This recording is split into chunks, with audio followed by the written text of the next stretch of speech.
episode 115 of Nothing to Say, the Fans Podcast. It's both of us this time instead of last episode. Dude, I'm telling you, for last episode, I think I did like 7 takes before I actually felt comfortable with the one that I released because it just felt weird not throwing it to somebody after the intro. I'm sorry, guys. I'm sorry for my mom living absurdly far from civilization and our power lines getting knocked out because of this. It snowed in California. Like, what is this? Yeah, we had every intention of it being both of us, and Mother Earth said, "Nah, not today." Jason messaged me and he was like, "So what time are you filming?" Yeah, I can't even send a text. I don't know how I'm supposed to film a show. It would have been like, Jason. Yeah, it would have been bad. It would have been bad. But we're back now. Sam is back in Washington. I'm all the way back up in Chico. So we're all doing well. This has actually been the first time that we've both been on since Christmas. And the New Year. So Happy New Year, everybody. First show in 2022, and we hope you all had a great Christmas. And we do have a lot to talk about. We wanted this episode at 115 with the NFL season coming to an end and the playoffs starting and, putting 2021 behind us going into 2022. We wanted this to be sort of a fun show. So we have a little bit of sports at the beginning. We have sort of a new segment in the middle, and then we have some movie stuff to close out and some TV stuff to close out at the end. So it's a little bit of everything. And hopefully we don't spend too long on everything. So there's a little bit something for everybody in this episode. But we have to start. We all know that this upcoming week for the NFL is going to be week 18, the first week 18. It'll be the 17th game. We don't really want to spend a lot of time on that. The picks are already done. Sam and I, we've already determined who won this season. I took back the crown this season. So if it keeps going in the way that it's going, then he'll win next season. But I took the crown this season. So the picks we don't have to do that. We may pick 1 or 2 games, but we're not going to do that this segment. It's going to be a lot of new things for those of you who have seen our show. It'll be a different order than you're used to. So we'll start first and foremost with probably the biggest story coming out of last week, or the biggest just what the hell. And that takes us all the way to New York. And that actually didn't have anything to do with the Jets. It was with the opposing team, the Tampa Bay Buccaneers, and Antonio Brown, who in the middle of the game just decided to take off his pads, take off his gear, throw it into the stands, walk out onto the end zone while both teams were still out on the field, sort of wave and throw up the deuces to everybody, and then bounce. Just left. One of the weirdest sights I think I've ever seen in an NFL game before. And as weird as it was, for it being that player, did it come as much of a surprise to anybody? It didn't surprise me all that much. I don't know. I don't want to speculate on what happened, and I don't want to speculate on how Antonio Brown is feeling or anything like that. But if we're just going to look at the optics of his history, I sit here and I go, it doesn't seem all that out of character.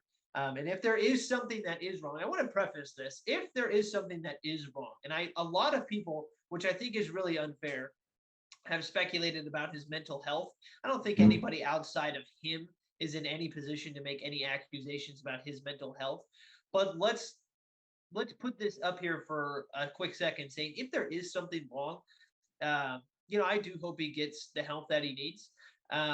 But until anything comes out about his mental health, I don't want to make any assumptions that he is going through anything. So I'm just going to purely talk about what we know. And what we know is that was freaking weird and bizarre to see that happen in the middle of an NFL game. So what were your thoughts on that? Because I'll look up some more stuff about it real quick, because I did see one thing to see if I can get something from SportsCenter about it. I think there was a bit of an explanation, but it was fairly vague. Yeah, I've definitely heard. I listened to a little bit of some information on from Undisputed this morning, and like a little bit of reports like ESPN covered and stuff. It's really not surprising. I mean, Antonio Brown is the trailblazer of causing team controversy within a season. I mean, this dude is he's in form. with it now. Like, he is a Hall of Famer at causing distractions for his team off the field. I mean, when I saw it and I saw the video, I think it was recommended to me on YouTube. It was just like a 20-second clip, and I saw Antonio Brown running with his shirt off, and I was like, okay, that's bizarre. And then I saw that it was in the middle of the game, and he threw his jersey threw his pads with his jersey just onto the bench and just started chucking his gloves and his undershirt into the crowd. It was like, what the heck happened? And when you hear, so what I've heard is this was his second game coming off of an ankle injury, which has been like plaguing him the whole year. And Bruce Arians wanted him to go back in for the second half. This incident happened in the third quarter. And Antonio Brown was like, no, like, my ankle doesn't feel right. Like, no, I don't want to go in. And Bruce Arians was like, told him twice, you're going in. Like, we need you to go in. Like, the Buccaneers were down by 2 scores at this point when Antonio Brown left to the Jets. It was not a good sight. And it was something that Tom Brady has not really dealt with a lot in his career, losing to the Jets in New Jersey. And teammates were coming by. I think Tom came by and talked to Antonio Brown. Antonio Brown like gave him the cold shoulder, and then Mike Evans tried talking to him, was like, hey, no, don't do this. Like, stay with us, like, stay in this. And then Antonio Brown said no, took his stuff off, and immediately, that might be the quickest way to alienate yourself from a whole franchise. Literally everyone at that point was like, oh, we're done with him. He's gone. That's it. Yeah, and I was looking at it, or I was thinking about it from a former player's perspective, and if somebody who I was playing with decided to do that in the middle of the game and just said peace, like, and without really any explanation, and said goodbye, and didn't even say goodbye or give an explanation, and just kind of quit on the team in the middle of that, it was like, okay, fine, then we don't need you. And that's that. And I hope for the Buccaneers' sake that this doesn't get dragged out. I hope that whenever they can release him, they do. And Bruce Arians right after the game was like, he's no longer a Buccaneer. Right. And I know that he said that. I saw something from Adam Schefter today, and actually, so this came from Adam Schefter 5 hours ago as of filming. It says, for the second straight day, wide receiver Antonio Brown did not show up on today's NFL Wire, meaning the Buccaneers still hold his rights, which is really weird. I think the day after the event, he was seen at a basketball game. He went to a basketball game. Yeah, he went to Nets, Grizzlies. Yeah, something like that. And just walking around like for those of you, it was this is going to be there's going to be another reference to Seinfeld later on in this episode, but there's an episode in which one of the characters isn't 100% sure if he gets fired or not, so he just decides to show up to work the next day, and then the boss is like, what are you doing here? And he just sits there and he's like, what do you mean? And it was somebody had made the joke about Antonio Brown just showing back up to the Bucs like, no, I'm back. Like him doing that. And I was like, there's no way that would happen. I don't see in any circumstance, one, how the Bucs could take him back. And after this, why would you ever take the risk of having him on your team? Like, for me, I think whatever coffin he had sort of, and whatever grave he had sort of dug himself in terms of his reputation, this was the final nail in that coffin. I don't think, I would be absolutely shocked if we see him playing in the NFL again. I wouldn't put it past. So he's wronged 4 franchises now. There's still 28 other teams that might take him. But the percentage is there. The percentage is in his favor, sure. Yeah. I mean, that would be my last straw. I wouldn't want to touch him. No. If I'm a GM, I would. It's crazy too when you think of, and maybe this is just because it's easy to pile on a figure like Antonio Brown, who is so like polarizing, and you either completely are against him or completely for him, and it just seems like there's a lot of mantra out to hate bashing him. But it sounded like Bruce Arians was trying to get him in there to get fulfill his incentives for the year to get him to, I think it was 30,000 catches, a certain number of yards, certain number of touchdowns for his career, and then that boost it, bump him up with some money for the year it just seems like that is such a pro player point of view for a coach to take, and then a guy was respond to that oh no, F you, I'm not going in. It just seems so baffling. Yeah, it was is an interesting situation. And that was probably one of the biggest storylines coming out of week 17. It was just a very bizarre look, and a very bizarre thing that happened. Something that it would be interesting to see how it eventually plays out. But Sam seems a little more confident that we'll see him again. I'm not.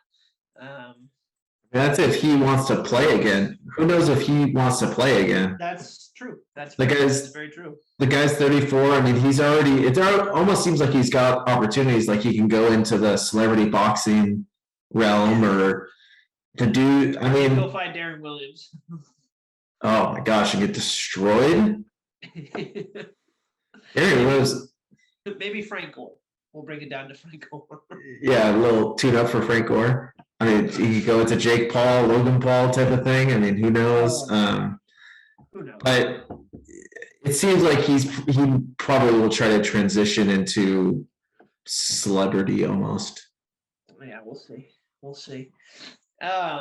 So in terms of last week, moving on actually before we move on, because I do want to say about last week as well, we had a couple really good games and a lot of scenarios that have now played themselves into this week. So now we'll move on from last week. We'll move into this week. And before we get into the actual playoff standings and what's going to be going on and what's at stake for week 18, I just wanted to take a second to talk about this season as a whole and as an entire just entity.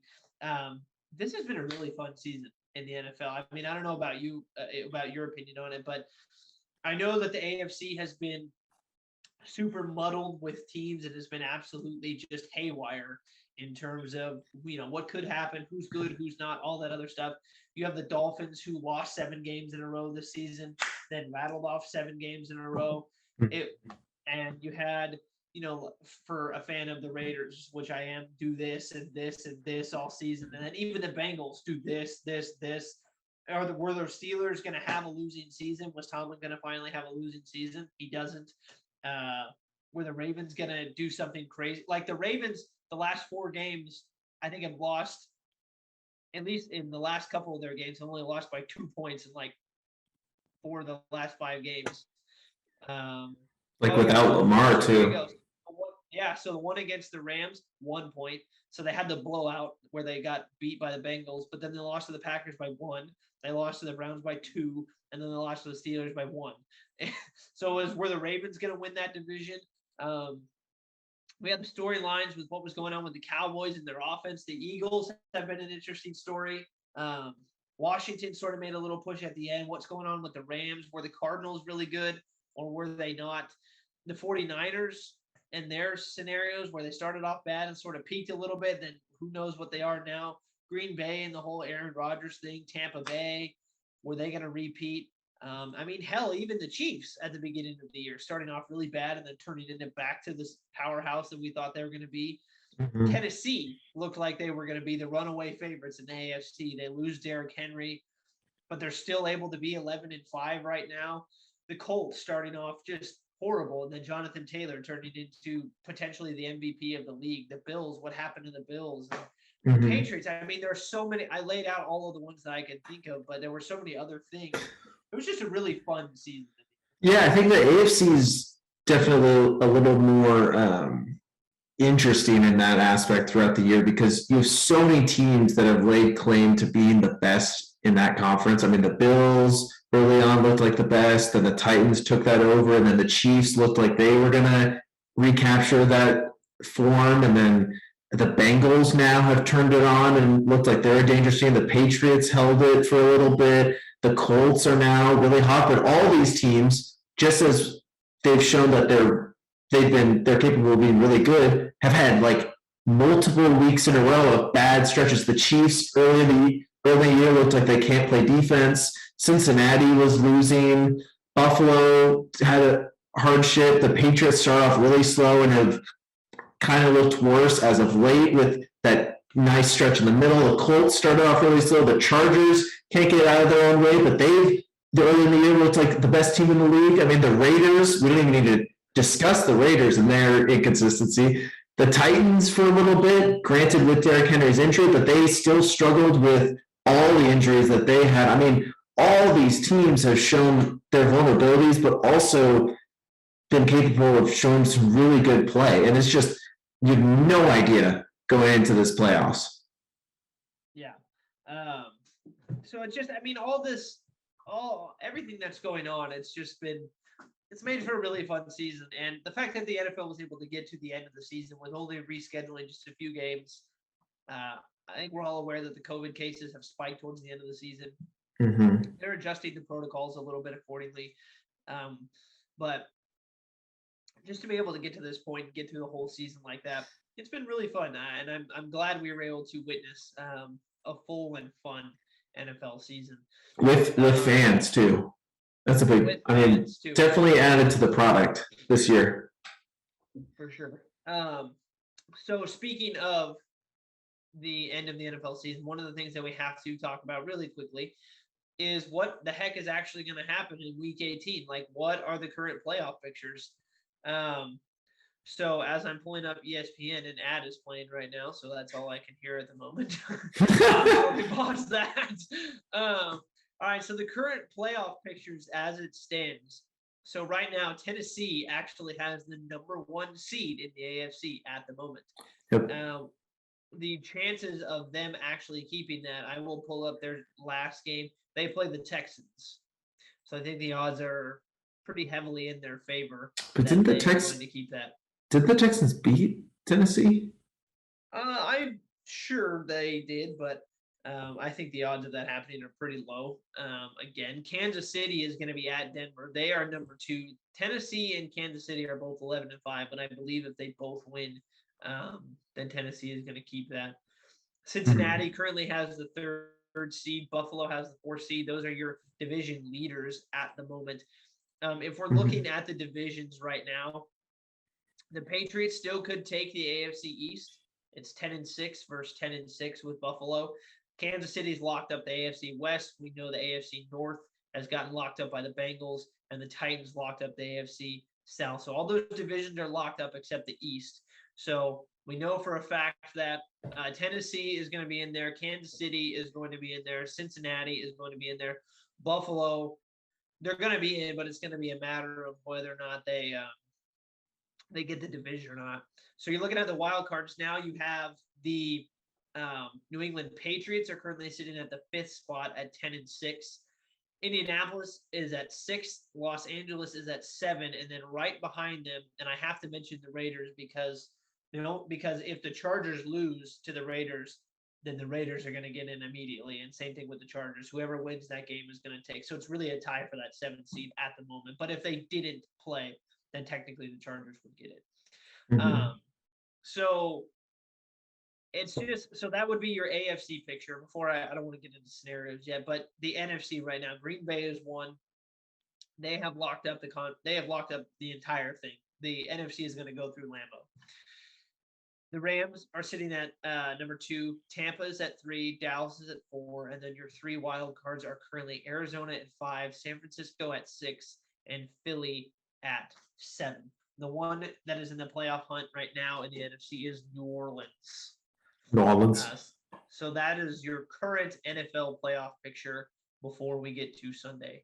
So a lot going on. And there are so many different scenarios that could play out. There's too many to really go into. So let's dive in quickly just to the ones that we really do know the most about. And we'll start with your 49ers. So right now, Green Bay would be the number 1 seed. So they would have that bye, which would mean that I think Philly would be playing the Rams. And I think so. We got the 2 versus the 7, which would mean that the 6 seed, which is your San Francisco 49ers, would be taking on the Tampa Bay Buccaneers. How good do you feel about that game? I feel a little better about it due to, honestly, the Antonio Brown absence is huge for a Niner team that has so many questions in their DBs room right now, in that DB core. And that'd be a huge opportunity for the Niners if they were to go up against Tampa, where they could match up really well, double cover Gronk, and just hope that Tom can't pick you apart with relatively no-name guys apart from Mike Evans. So I think that's actually a closer matchup. It's still scary. I mean, we have no idea what Jimmy G looks like after this torn UCL in his throwing thumb. I mean, we have no idea what he looks like. And if it is Trey Lance going forward, I think there is some limitations with that offense. And they probably don't have enough firepower to match up with Tampa. But hey, crazier things have happened this year. So we have what would potentially be at the moment, I think, the most likely matchups. I mean, I don't know who Philly plays. I can Do they find play that. Washington? No, they play the Cowboys. So it's going to be really interesting to see what game. Who is New Orleans played? Atlanta. Ooh, okay. It's nuts, dude. New Orleans is in the driver's seat because the Niners against the Rams, and the Rams actually have the division to play for, is super scary. That's true. That's true. So there's a lot that could shake out with that. So the current standings right now could be way different after Week 18. There's a lot that could go on. Philly doesn't have an easy win. New Orleans might have an easy win. The Niners do not. And the Cardinals, I think, who are the Cardinals playing? Seattle. Okay, so that would favor them. So there are a lot of different things that really could shake out. What do you think is going to be the most likely thing? Who do you think is going to actually get in? Dude, I'm scared. I'm terrified that because the Rams are peaking a little bit right now, and they have that added boost almost of riding the ship of getting embarrassed by the Niners last time. So I think there's that added incentive to really knock that Niner team out. And again, even today, don't know who's starting in that game. If it's Jimmy G, I feel way more comfortable. If it's Trey Lance, then all right, let's see it. I just think New Orleans is primed to get in. I really do. I mean, they have every opportunity to. Atlanta's not going to be a pushover. I'm not going to sit here and say that New Orleans is leaps and bounds better than them. I mean, New Orleans is 8-8 and the Atlanta is 7-9. So it's just, what is Atlanta playing for? Spoiler. I guess. I mean, the question really is going to be whether or not Dallas plays their starters as. I mean, I know that. So they're no longer playing for the conference. They've already locked up the division. Mm-hmm. So do they not play their starters? And then in that case, does maybe Philly have an easy win in that sense? Who knows? I think the NFC is probably has suffered from being, I guess, the less interesting conference this year, unfortunately, just because of how jumbled, like we mentioned, the AFC has been with everything that has been playing out over on that side. So let's move over to the AFC really quickly.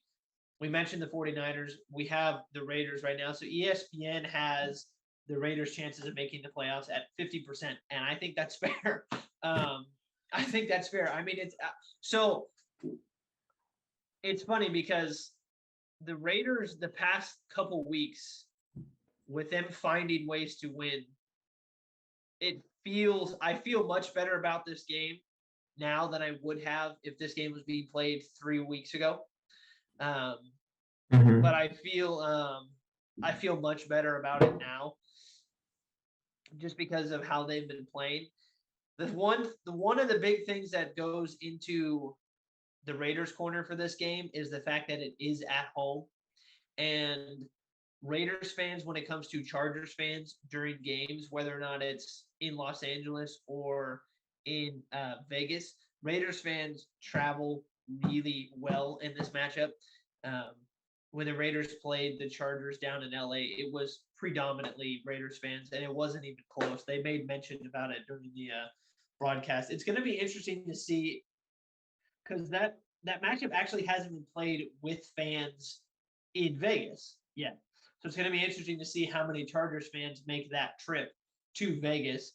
I would think that for a game, for as crazy and as wild as the Raiders fan base is, for a game that if they win gets them into the playoffs, I would imagine that the Raider fans are going to be blowing the roof off of that place. So that's what I'm hoping for. The game actually got flexed to Sunday night, which I think is fair. I think it's going to be one of the most interesting games of the entire weekend because of what is on the line for both teams. I mean, what more could you ask for? It's a win or get in situation. I mean, a win or go home situation. It's win and get in is the word I was trying to use. How much confidence do you have for them to pull it out? So I do think they can do it. I mean, the Chargers have been anything but consistent, just like the Raiders. I mean, 1 week they're going toe to toe with the Chiefs and they lose by 6, and then the week after that they get blitzed by Houston, and then they get blitzed by Cincinnati, and then they actually lost to Denver this year. Which the Raiders have not. I believe the Raiders beat Denver twice.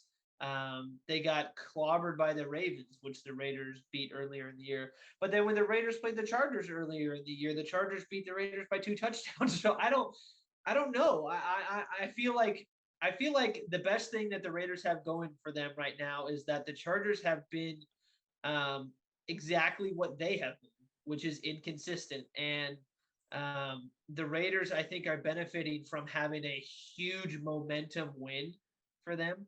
I think the win against the Colts is going to be really big for them. That was a ginormous game for them. And to be able to find a way to win that game on the road against Jonathan Taylor, who again rushed for 100 yards in that game, and playing against Carson Wentz, I think that was huge for them. And I'm not going to say that I don't want to bet or anything that they're going to win or anything like that. But if we were doing our picks this week, then I would be picking them. Well, you pick them every week. I pick them every week, but I want to be I want to go into this game confident that they're going to win, and I have to as a fan. And I'm so happy that the game got flexed to Sunday night because I have drill this weekend. So what's going to end up happening is I'm just going to drive home immediately after drill, and not go to Chico. I'm going to pit stop in Roseville and watch the game with my family. So cool. Which will be fun. So I'm so happy that it got flexed. I'm going to be so freaking. I haven't been this nervous in a long time. And you know who I really want it for? I really want it for Derek, because that season where they were 12-4 and they had people who were picking them to win the Super Bowl that season. He actually didn't get to play in the playoffs, if you remember.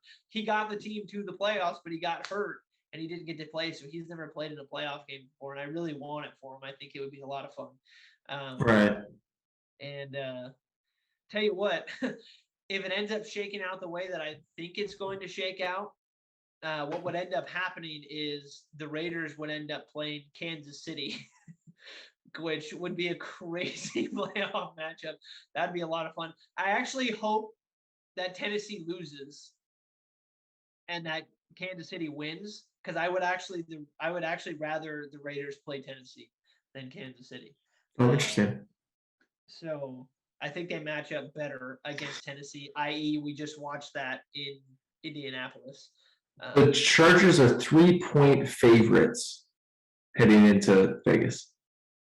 That feels right. I feel like a lot of people are going to view them as the better team, and they might even be the better team from top to bottom.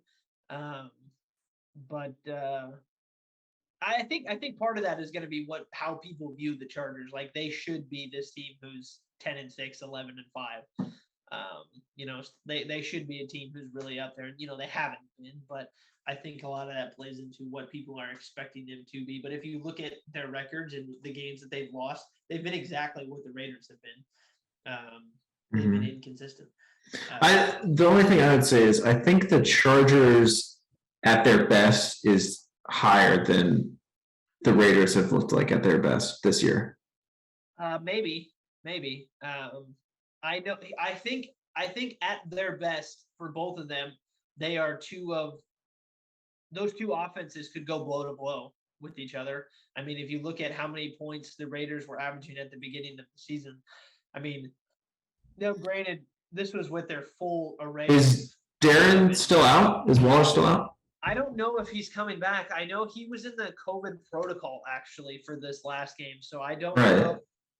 I don't know what the status of his health is going to be. There was a report given out. It says Raiders anticipate Darren Waller returning for important Week 18 matchup versus the Chargers. If he is back, then that's going to be huge for the Raiders. But I mean, the Raiders this season, I mean, they've had games where they put up 26, 31, 33, 34, 33, 36. I mean, they've had these big games where they can put up some points. So I think it's going to be a really intriguing matchup because, like I said, the two things that you can really say about these teams is that they've both been extremely inconsistent, and it's going to make for a fascinating game to see which team plays the best because with both of these teams, you never know. So you really don't. I mean, both of them have clear deficiencies on, I think, the defensive side of the ball, but both offenses can go. We've seen them go completely ice cold at different parts of this year. It's funny because this whole year I've actually felt, at least for the past couple games, I've actually felt much better about the Raiders' defense. I mean, recently they had that one game against the Chiefs where they gave up a bajillion points. How many? A bajillion? Mine is if the Chiefs are still scoring on the Raiders. Tyreek Hill just got into the end zone. Yeah. But their last 5 games, I mean, they gave up 17 points, 14 points, 13, and then 20 to the Colts. And their defensive line has been getting a lot of pressure on the quarterback. And I know Jonathan Taylor, I talked to Bryson about this. I know Jonathan Taylor rushed for 108 yards and a touchdown. But if you really go back and you look at that game, the bulk of his yards came on like 2 or 3 like big breaks, and everything else they really did a nice job at containing Jonathan Taylor. But they're going to have a different challenge with Eckler because Eckler is a dual threat kind of running back, and that is much harder to cover. So it'll be interesting to see. I mean, Herbert at times has looked like the MVP of the league, and then at other times has looked like he looks like Phillip Rivers. He'll just throw it to other people, which is so weird because I think in the next 4 or 5 years, we're going to be having a conversation about him being a top 5 or top 3 quarterback in the league for sure. If he's not already in that group, but I think he certainly proved like he's top 5. Oh yeah. So, but for him to have all these off games again, the word I keep coming back to is inconsistent for both of these teams. So, it's gonna be. I'm gonna be a wreck that game. I really will be a wreck. For me, and like my family, and for all the Raider fans, if now I don't want to jinx it or anything. I'm gonna knock on hardwood, but if they lose this game, this is our playoff game. Like even if they don't get in, this for all intents and purposes is a playoff game for the Raiders. Yeah. So I wanted to see Herbert's numbers the first time they played. Oh yeah, I could. I got it right. 25 for 38, 222, 3 touchdowns, 0 picks. Yeah. Austin Eckler went crazy. It was Eckler who killed him. Yeah. Yeah, it was Eckler who really killed him. Not a super big passing attack. They might try to do the same thing. Yeah, it was Derek didn't have a great game that game. He was 21 for 34, 196, 2 touchdowns, and 1 pick.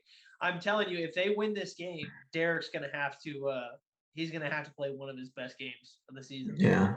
And they're going to have to get Josh Jacobs involved, man. I mean, the Chargers' biggest weakness is their run defense, and he only put up 40 yards against them last time.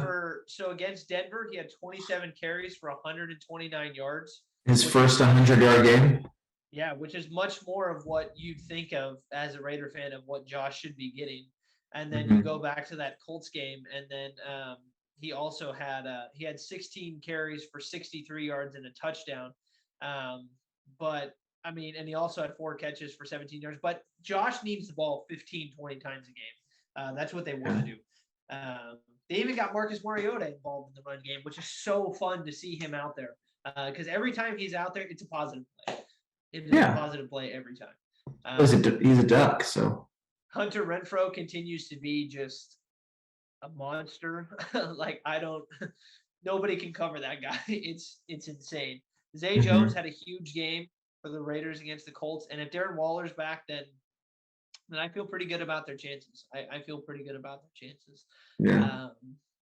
They're going to need to, in order to win that game, Derek is going to have to play well, but they're going to have to win that game exactly how they won the game against Denver and exactly how they won the game against Indianapolis, and that's running the ball first. That is how they're built, and that's how they need to play. Would you be disappointed if they were to not make the playoffs? Yeah, I would be disappointed. It's just because it's right here. It's right in their grasp against a team that I believe they could beat. Right. With everything that's gone on, the fact that they're going to have a winning record, I think, is a testament to that team and that coaching staff. 5 weeks ago, if you told me that they were going to be in this spot, I would have punched you in the face. I'd have laughed. As a fan, I said, no, they're not.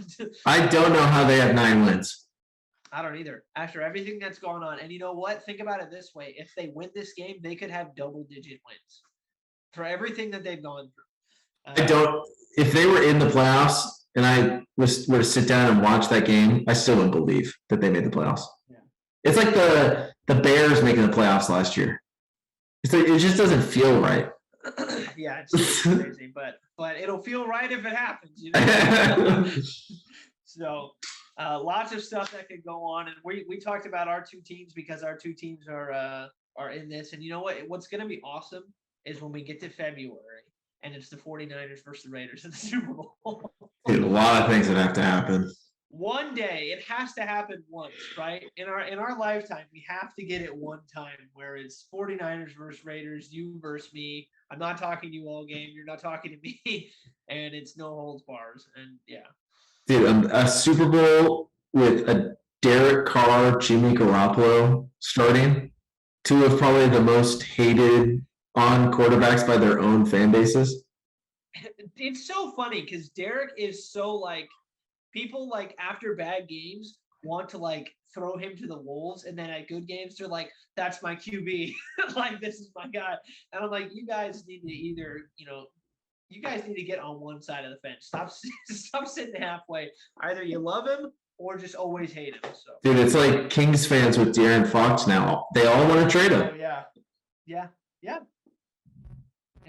So all right, so we talked a lot about the NFL playoffs. We have that coming up. It's going to be such a fun closing week in the NFL season in Week 18. A lot to look forward to, a lot of games to keep an eye out for. Let's highlight some of the good games before we move on. Let's see. We go to, so the Bengals-Browns game would have been more interesting had the Bengals not locked up the division, but that's locked up. We go down. We're going down. Looks like the two best games are the 49ers and the Raiders game. So it's going to be the 49ers, Rams, the Chargers, and the Raiders Sunday night. Okay, so let me back that up a little bit. The Seahawks-Cardinals game could be interesting. It's an interdivisional game. All of these games are obviously divisional games. Russ's last game. But maybe Russ's last game going up against the Cardinals. The Cardinals are fighting for something, so that might be kind of fun. There's a lot riding on the Saints in that game against the Falcons, but all of these other games, I mean, if you like rivalries, then all of these are rivalries, really. But the Steelers Ravens is a deep, deep hated rivalry. Um, so that might be a fun game. Could be Big Ben's last game in the NFL. Most likely, probably will be. Yeah. And yeah, it'll be a great way to close out the Week 18. And we do have to make mention as well that this just recently, I'm sure you all heard the news, but John Madden passed away just recently. And I wanted to get that in there before we moved on from football. Honestly, if you looked up the definition of the word football in the dictionary, it would probably have a picture of him. He was just an absolute legend, and as a Raider fan, I mean, he's infamous with that organization, and he's everything that you could have wanted from a football coach and a broadcaster, and seemingly from a human being. I mean, every story that I've ever heard of him has always been positive. So it was a tough day if you're an NFL fan, if you're a Raider fan, and rest in peace to a legend, like literally a living legend. Like, I think he is definitely one of the ambassadors of the game, with the popularity of that video game and how instrumental and involved he was with. I mean, he was the voice of football for our generation's childhood, growing up with that game. I mean, him commentating over it, and I think us being so young and we didn't get to watch him coach, and really didn't get to see the prime of his broadcasting career. I just last night watched the documentary that ESPN put out, the All Madden documentary, and it really does a great job of capturing his impact. For all, just sitting at home right now, if you think of an NFL figure, they got that person to speak on John Madden, and it was all kind words of, I mean, listening to Lawrence Taylor saying that John Madden, who never coached him, made him a better player because of the impact he had on the game, and just his personality and just him as a human being. I think that was the biggest thing that everyone stressed. It wasn't him as a coach. It wasn't him as even a broadcaster, which both those things he was a Hall of Famer at, literally a Hall of Famer at. It was just him as a human being. Everyone's stress was like, he was just the greatest. Yeah, he was the man. He was the man. So it was a tough day for the NFL to lose John Madden. But you know what I do love that he got to see that, though, because there was a lot of things that people shared in that they maybe not have otherwise would have told John Madden. And it was pretty cool that he got to really get that recognition one last time before we lost him. Right. So we wish his family all the best with everything that's going on after that. Hope that they are all doing well. There's no really easy way to transition off of that, but I guess it's perfect that we have this segment coming up after it, as we're introducing a new segment called Related to Nothing. And it's really just a segment about, we talk so much about sports. We talk a little bit about movies, which we're going to start doing a little bit more here and there when we can. Sometimes there are just questions that feel like I want to ask on this podcast, or Sam wants to ask on this podcast, and we'd like to have a segment where we can just have a random conversation about it. Like, for example, why is oatmeal raisin cookie better than a chocolate chip cookie? Like, we could have that debate, and because the oatmeal raisin is unquestionably better than the chocolate chip cookie. So a question like that. And I know I probably just blew Sam's mind and everybody else's mind. Raisin in a cookie? Oatmeal raisin. Don't even. It's not even close. It's not even close. So there was a question that I heard. For those of you, like I said, there's going to be another Seinfeld reference in this episode. It's going right now. If you haven't watched Seinfeld, I'm watching it finally for the first time through because it was never on Netflix and I could never catch it on TV. And it's fantastic. The humor there is just, it's amazing. It's so funny. But there was a question because the pitch for the show is it's about nothing. That was the pitch for the show. But it is really about friends. And one of the questions that they had on there is, a question that I wanted to ask Sam because I started thinking about our group of friends. And so, Sam, I will ask you this. This was the way that it was phrased. Um, if I murdered somebody, would you turn me in? If you knew that I murdered somebody, would you turn me in? Ooh, yes. I don't want to be an accomplice. Okay, so see, my immediate answer, you jumped to what my immediate answer would be yes. I would definitely turn you in. I think there would be a delay. Like, am I sitting there as you just slice someone's throat? No. So how do I stumble upon the fact that you murdered someone? I tell you. Wow, you would really tell me? You would burden me with that information? I would burden you with that information. Oh man. Yeah, it'd be tough to turn you in, but I'd have to do it. You put me in a no-win situation there. I agree. And you know what? My initial answer to that question too, when like Natalie asked me and Bree asked me, I said, yes, I'll turn both of you in. But it's one of those things where, and their first answer when I asked them, because I called Natalie immediately, my younger sister, who was also watching the show. So I knew she was going to know exactly what I was talking about. She said her first answer was, well, it depends. And that was Bree's first answer was, it depends. It depends on how you kill the person. Because, well, so their thought process was, if I just randomly walked up to somebody on the street and like bashed their head in, then yes, then immediately, yes, they would turn me in. But if somebody like broke into my house and they were trying to kill me and I happened to kill them first, then would they still turn me in?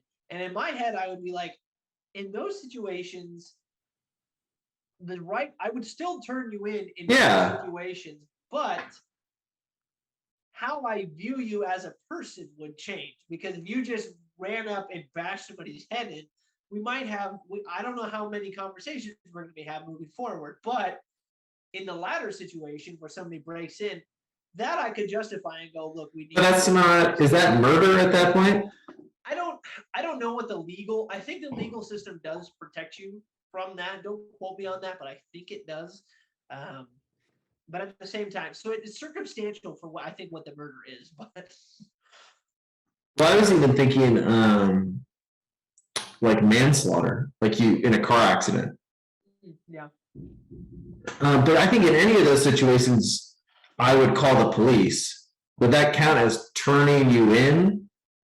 Like, say for the self-defense one, that's not really turning you in. I feel like that has a connotation that I believe that you're guilty. That's just me calling the police so you go through the necessary legal system.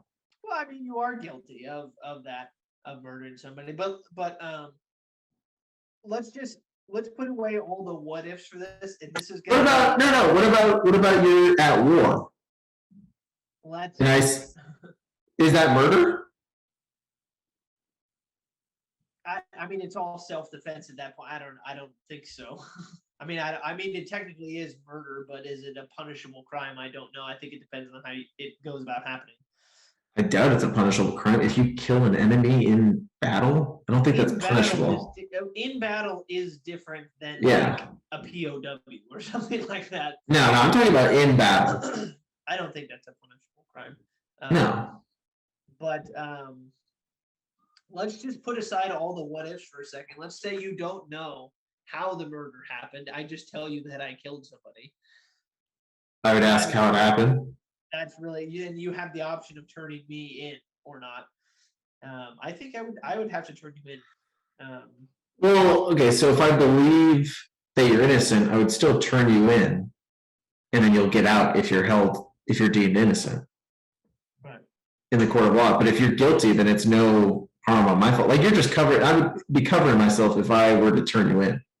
Right. And if you turn out to be a scumbag, then that's fine. Right, then I'll just come back and kill you, and then it'll be okay. You thought? Well, because because one of the issues that was on the show was they had one friend who said they wouldn't turn Jerry in, and then another one who'd be like, I wouldn't even think about it. And then he was like, "But I'm your friend." He's like, and he was like, "Well, yeah, that doesn't mean anything." And then he talks about how he's like, "Well, you know me." He's like, "Well, I thought I did."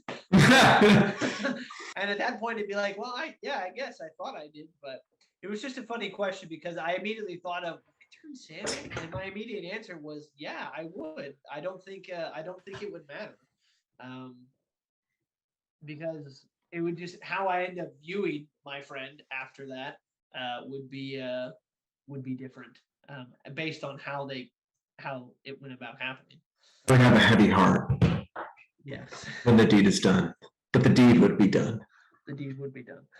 All right, so that was the first iteration of. Did you murder someone? Do you need to tell me something? Murder something? No, I did not. Is that what this is? This is just a cry for help. Getting it off my chest with this thumb. Oh my gosh, that iconic from Ratatouille. So Ratatouille, great movie. Let's transition into some other movies and some other TV shows that happened in 2021 as we close the book on 2021. For those of you who are Marvel fans, which probably are a lot of you, I imagine, because most people, it seems like nowadays are. One of the things that IGN put out earlier today was a list of all of the Marvel things that came out this year. And they didn't have a ranking system, but they asked people to vote on them and like rank. So I thought it'd be a fun scenario to sort of have our own little ranking systems of the best things that Marvel came out and what the order was. So to recap everything that came out for Marvel this year, we have WandaVision, Falcon and the Winter Soldier, Loki, Black Widow, the What If series, Shang-Chi, Eternals, Hawkeye, and the new Spider-Man movie. So some heavy hitters. So 1, 2, 3, 4, 5, 6, 7. Wait, hang on. I'm sorry. 1, 2, 3, 4, 5, 6, 7, 8, 9 things that came out this year for Marvel. Marvel had a absolutely busy year. I didn't realize how busy it was until I was actually writing down everything. And actually looking at it, I sat back and went, yeah, I remember watching all of these, but it didn't seem like it was this much. So let's just start at the bottom of the list. What would we say was the worst thing that Marvel put out this year out of Wanda, Falcon, Loki, Black Widow, What If, Shang-Chi, Eternals, Hawkeye, Spider-Man? The Eternals. I think I have to agree with that. I would argue for one other thing, but I think it's below Marvel standard. Yes, I'll put the Eternal. I agree with you. I think Eternals at 9 feels correct. So what was a little bit a step above the Eternals? I was sort of thinking at this point, Black Widow. I was thinking maybe for me, I'm thinking Falcon and Winter Soldier, which I actually loved. It was a good show. Yeah. I think besides the Eternals, Marvel hit on everything. But I think it's the worst out of the TV shows. Ooh. Actually, Hawkeye is worse than Falcon and the Winter Soldier for me. I think I enjoyed Hawkeye a little bit more. Really? A little bit. No, I actually think I liked Falcon and the Winter Soldier more. Hawkeye just never delivered for me. Like, it definitely felt on such a lower scale than everything else that Marvel put out. Even like Falcon and the Winter Soldier, it had that emotional factor of Falcon becoming Captain America. This one was like it was trying to be dark with the Ronin aspect and like the gangs and like the mafia and Kingpin and everything, but then it had like the lighter tone of Christmas and Hawkeye with the LARPing and and Haley Steinfeld's character was always just quippy. Like it was, I don't know. I think Hawkeye kind of missed for me a little bit. Okay, I'll meet you with that one. I'll give you that one because really? This will be the show's list. So we're gonna have to compromise here and there.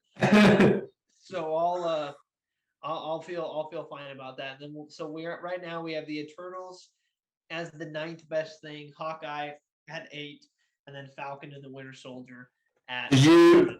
Well, what did you think between Falcon and Black Widow? So I'd probably put Black Widow just a little bit ahead of it. It was the introduction of Yelena was awesome. Like she was fantastic in that movie. And she was probably the best part of Hawkeye. She was probably the best.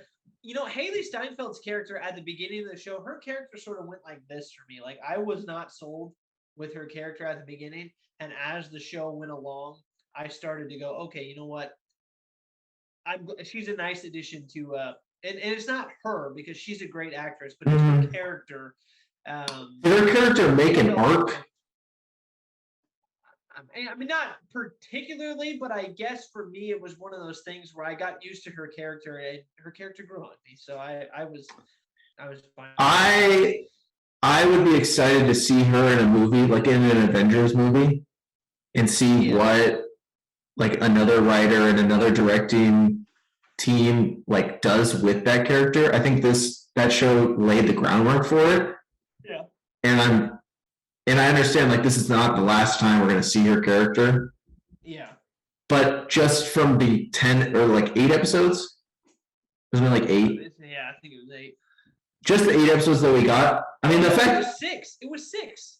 Yeah, like show. Yeah, it was a short show. It was just so quick, and she just was good at everything. Yeah, she was. Which was like, and she was I don't know. I have to say that for me, the best shot, like the coolest thing that happened in the entire show of Hawkeye was the very end during that last fight. We actually rewound it. Like I was sitting there watching this episode with my family and my dad actually paused and rewound it. Was like, did that just happen? So it was when they were doing the final fight and Hawkeye let an arrow go and he had another one in his hand and then immediately let one go after that. And split it? The second one caught up to that first one, split it. I was like, whoever thought of that as a shot, A+. That was fantastic.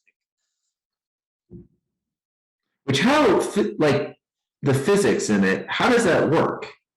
If both arrows are on the same trajectory, but one is moving faster from a bow and arrow? Who knows? Hawkeye.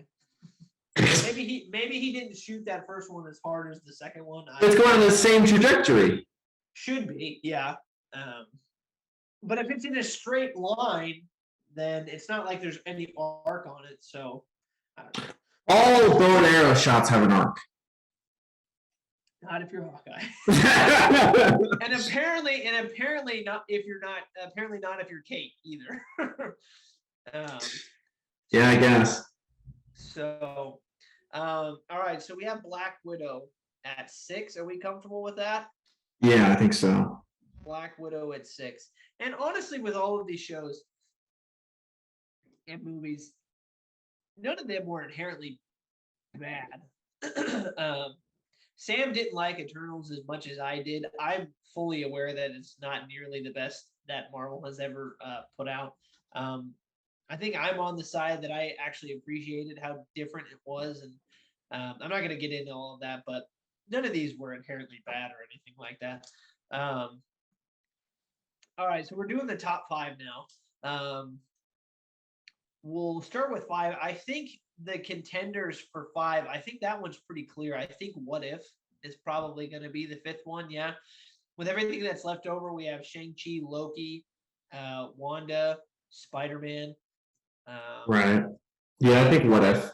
I think What If goes right there. What If had certain episodes that really hit and some that didn't. Mm-hmm. But super cool concept. Very cool concept. I mean, really cool seeing some characters interacting with others in a completely different way. And what it led to, I mean, the finale was kind of cool. The finale was fun. And you know what? For those of you who Well, actually, it's not a secret anymore because Doctor Strange, the trailer actually came out for the movie. One of the biggest storylines in What If was that Doctor Strange, that like evil Doctor Strange, and he's going to be in that evil version of Doctor Strange is going to be in the Multiverse of Madness.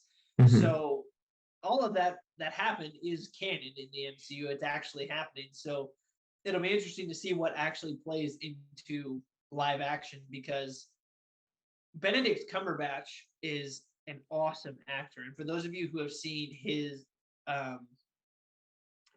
play Khan in Star Trek as a villain, you'll know that he can play, and he was also Smaug in The Hobbit, which is a little different because it's a dragon, but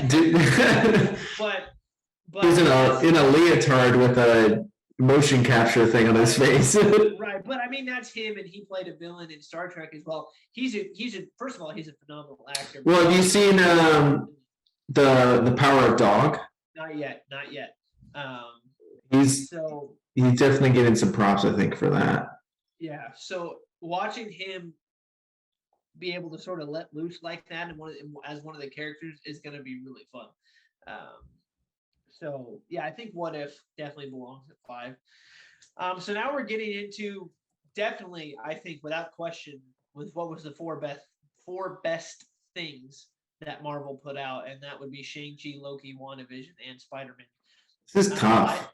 It is tough. I think we know I think you and I have a consensus of what 1 is, right? Yes. Okay, so Spider-Man is going to be 1, and it's not even going to be close. Okay, so we're going to put Spidey at 1. Yeah. I don't think anybody, for those of you who have seen it, and I still don't feel comfortable really talking about spoilers openly on the show. We have an episode where we actually covered the movie, but check it out. We talked about it for like an hour. Yeah. The first half is non-spoilers if you haven't seen it. For those of you who have, go to the second half an hour and listen to the spoiler review. So Spidey was 1. I think that's fair. So now we have Shang-Chi, Loki, and Wanda. Mm-hmm. So this is going to be interesting. Really liked Shang-Chi. Yeah. And I've gone back and forth on which show I liked more between Loki and Wanda. I've had moments where I really felt like it was Loki. And I had moments where I really felt like it was Wanda. Wanda, out of all of the shows, was the one that each week I felt like, holy crap, what is going on? Like, what is actually going to happen next? Right. But I think there were more characters in Loki that I enjoyed watching. And I think the dialogue in that show, for me, was really, really good and really unique. And it's tough. It almost comes down to which character do you like watching more? Dude, I don't know, man. WandaVision or Loki?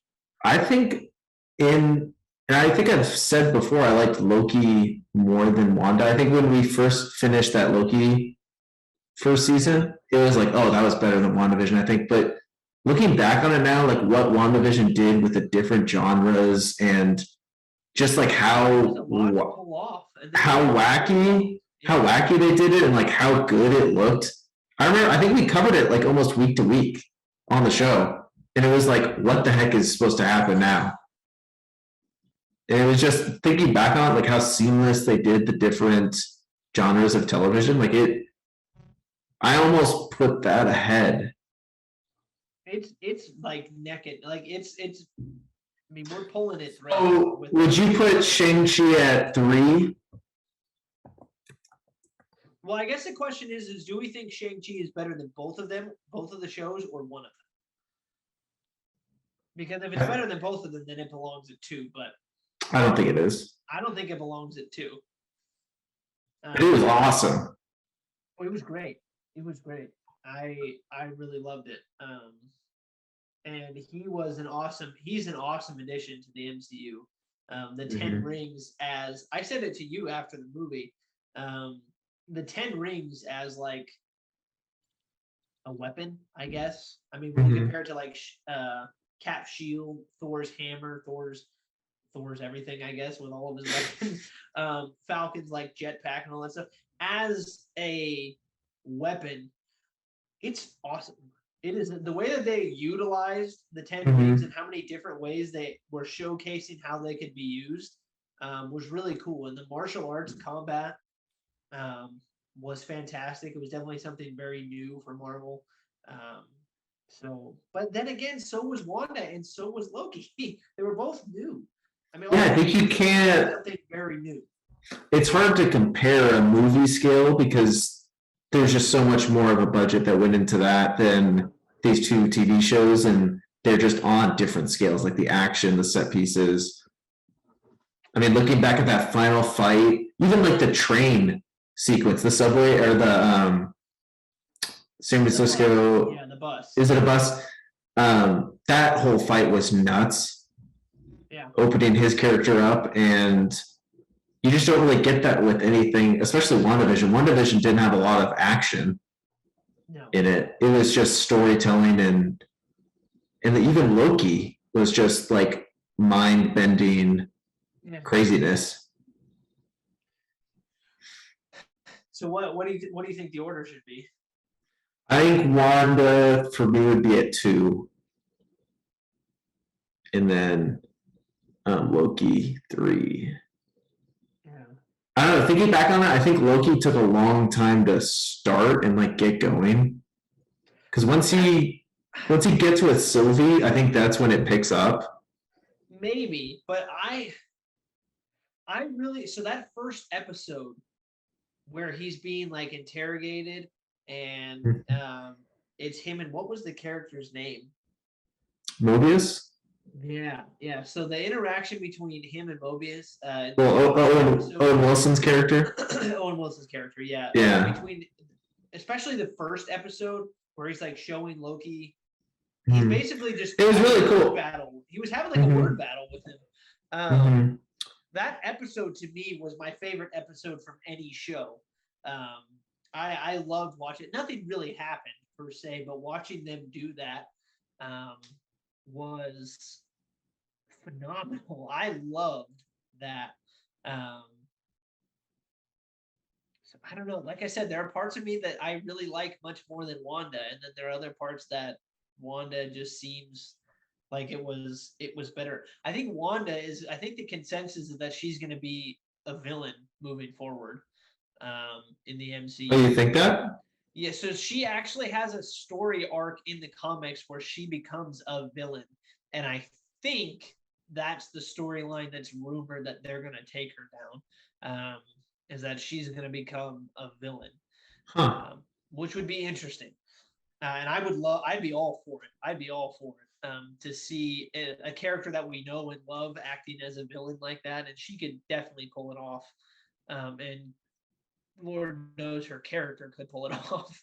Yeah, I can see it because of how they wronged Vision and his whole just ending.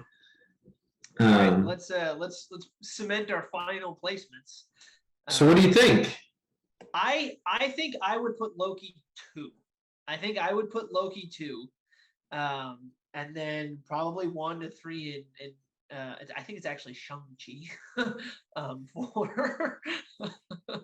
But I got Natalie corrected me on it the other day, and I was like, really?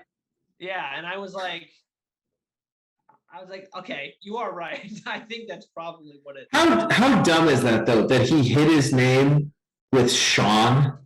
They made the joke in the movie, but yeah. But I think I would. I'm leaning towards Loki. I'm leaning towards it.